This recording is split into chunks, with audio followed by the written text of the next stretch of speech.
Hingga Al-Fakir punya 3 poin mengenai Pak Gembul ini. 1, dia tidak pernah belajar agama secara sistematis. 2, dia tidak pernah ada di pesantren, ya, yang mungkin pesantren itu sudah terkenal dengan Ahlus Sunnah wal Jamaah. Karena kita bisa menilai itu dari statementnya. Yang ketiga, dia sering menambah-nambah hadis dan keterangan para ulama dengan pemikiran sendiri. Contoh, suatu saat, sekitar 1 tahun yang lalu atau lebih, dia mengatakan bahwa pada suatu saat Rasulullah dan para sahabat mengizinkan orang-orang Nasrani untuk melakukan ibadah di Masjidil Haram atau di Masjidil Nabawi. Mengizinkannya itu selama 3 jam, kata dia. Bayangkan, ini perkataan Rasulullah lalu ditambah-tambahi, ini kan sudah fatal sebenarnya. Kita saja tidak berani menambah-nambahi apa yang disampaikan Rasulullah. Andai kan ada keterangan, maka kita akan memberikan keterangan bahwa ini murni dari penjelasan kita dan ini adalah isi hadisnya. Padahal dia ingin menerangkan kepada umat bahwa tidak usahlah kita terlalu fanatik buta kepada Islam. Kita toleransinya itu ya dahulukan. Buktinya Rasulullah saja mengizinkan orang-orang Nasrani sholat di Masjid Nabawi kok selama 3 jam, kata dia. Hadis yang dia pakai itu hadis mungkote. Hadis mungkote yang mu'dol. Hadis mu'dol ini 2 perawinya hilang sekaligus atau berurut. Sehingga tidak bisa la yuhtajju bihi. Tidak bisa dijadikan hujah. Dan dia berhujah dengan ini. Dan tidak ada satupun ulama Ahlus Sunnah yang terkenal menggunakan hadis ini sebagai hujah pembolehan ibadah di masjid. Ibadah di masjid. Bukan masuk masjid. Kalau masuk masjid, kita baca kitab-kitab lintas mazhab, ulama berbeda pendapat. Ada yang melarang secara mutlak, ada yang memperbolehkan. Tapi kalau ibadah di masjid, orang kafir yang ritualnya adalah mensyirikkan Allah, maka para ulama tidak membolehkan.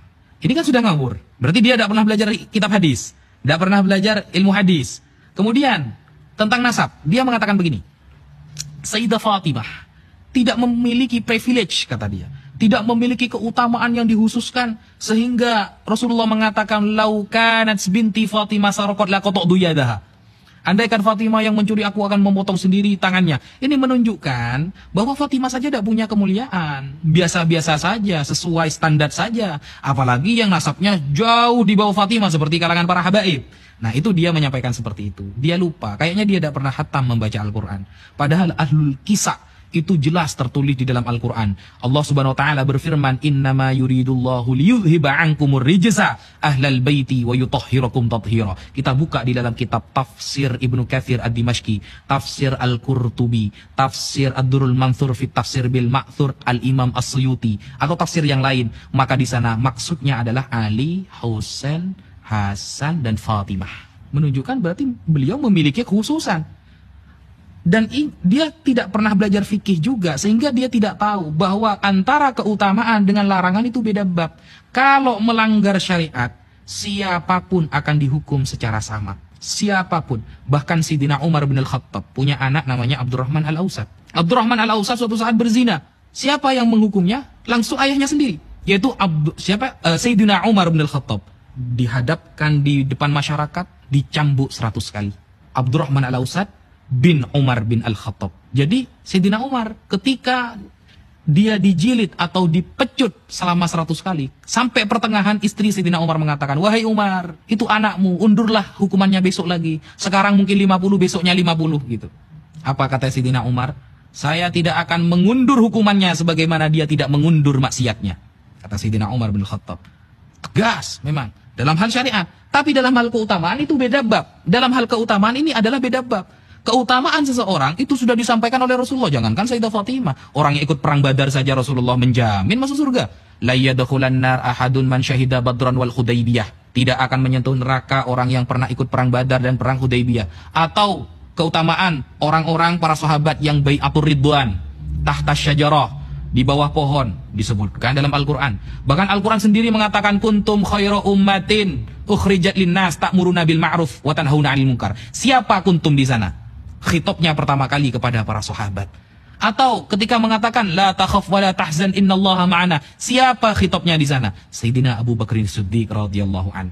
Atau ketika masalah hijab, siapa khitabnya yang disetujui oleh Allah mengenai menutupi aurat dan menutupi wajah Istri Rasulullah, Sayyidina Umar bin Khattab. Atau yang usul kepada Rasulullah di dalam Al-Quran disetujui oleh Allah, sehingga menjadi maqam Ibrahim musalla. Siapa? Sayyidina Umar bin Khattab. Sampai Rasulullah mengatakan, Inna Allah ja'alal haqqa ala lisani Umar wa qalbih. Allah menjadikan kebenaran melalui lisan Umar dan hatinya. Itu keutamaan. Apalagi Sayyidah Fatimah, yang putrinya sendiri. Sayyidina Umar yang dulu awalnya mau membunuh Rasulullah, Rasulullah mendoakan Allahumma izzal Islam bi ahabbir rajulaini hadaini, antara Abu Jahal dan Umar bin Al-Khattab. Ternyata Umar mendapatkan keutamaan yang sangat luar biasa setelah masuk Islam. Apalagi anaknya Sayyidah Fatimah. Sehingga saya menilai Pak Gembul ini memang nggak pernah belajar agama secara sistematis, nggak pernah belajar di pesantren. Sehingga yang dia tahu langsung dia sampaikan. Gampangannya saya mengatakan beliau adalah konten kreator. Kemudian lagi Pak Gembul mengatakan hanya di Indonesia habaib itu dicium tangannya, dicium kakinya. Kalau kita kembali ke Turki, negara Afrika, tidak ada yang mendapatkan VIP seperti itu. Ini cuma Indonesia yang isinya banyak para habaib, sehingga diatur secara sistematis agar dilakukan hal seperti itu. Nah, ini kan menunjukkan dia ini tidak pernah membaca kitab-kitab para ulama. Dan istidlal kepada negara ini tidak pernah ada di Islam. Coba contoh negara ini, negara itu. Bukan seperti itu.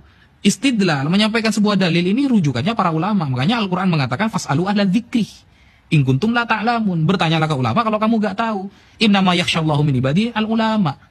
Yang takut sama Allah itu adalah ulama. Meskipun ulama dibagi menjadi dua. Ada ulama dunia, ada ulama akhirah.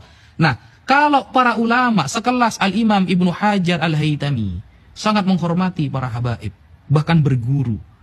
Bahkan di dalam kitab Ithafus Sadah Al-Muttaqin, Syarah Ihya Ulumuddin, yang ditulis oleh Sayyid Murtada Az-Zabidi, sanad hadisnya itu sambung kepada seorang Sadah Ba'alawi. Nah, apakah itu sistematis sehingga kita menghormati dengan berlebihan? Oh tidak.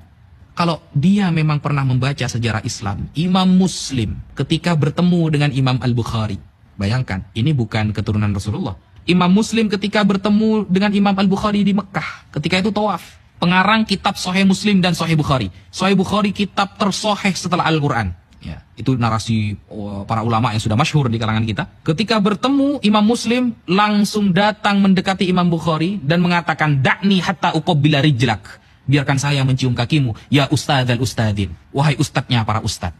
Apakah Imam Bukhari mengatakan, udah boleh syirik, udah boleh ini? Tidak seperti itu. Mau adu hadis dengan beliau yang mengarang kitab Sahih Bukhari, mau adu hadis dengan beliau yang mengarang kitab Sahih Muslim, kita siapa? Bahkan kita Arba'in Nawawi aja dah hafal. Apakah ada ulama yang lalu mengeritik Imam Muslim mencium kaki Imam Bukhari? Oh, Imam Muslim ini melakukan kesalahan, terlalu menghormati. Siapa kita? Itu adalah ustadz al-ustadin, gurunya para guru. Kalau Imam Bukhari saja disebut ustadz al-ustadin, Imam Muslim yang muridnya, bagi kita, itu juga khairu ustadzil ustadin. Sebaik-baiknya ustadznya para ustadz. Kenapa? Sebab beliau kita tahu hadis Rasulullah. Sebab beliau kita tahu sanad hadis Rasulullah. Dan sebab beliau kita bisa mendapatkan berkah dari ungkapan-ungkapan dan fi'lu Rasulullah SAW. Jadi saya kira Pak Gembul ini kurang banyak baca, kurang banyak belajar. Mungkin dia baru menemukan sebuah statement yang dia baca dan masuk akal bagi dia, lalu dibuatlah video tanpa ditashih, tanpa disodorkan dulu kepada para ahli sebelum membuat video. Seperti itu. Dan apakah dia bisa dijadikan rujukan dalam masalah nasab? Jangankan masalah nasab, dalam masalah sholat saja dia tidak bisa dijadikan rujukan. Wudhu, hukum mandi, tayamum, dan hukum yang berkaitan dengan fikih yang enteng lah, tidak bisa. Apalagi masalah nasab yang sama sekali dia tidak pernah punya guru nasab. Apalagi dia mengatakan, katanya Islam ini agama sanad. Baraya, saya ingin sebutkan satu ulama saja lalu tanyakan sanad kepada dia. Saya yakin dia tidak akan bisa. Oh ya, kalau seperti itu, mari kita duduk di suatu tempat, kita diskusi, kita sampaikan pemahaman Islam secara komprehensif, kita bicara ilmiah.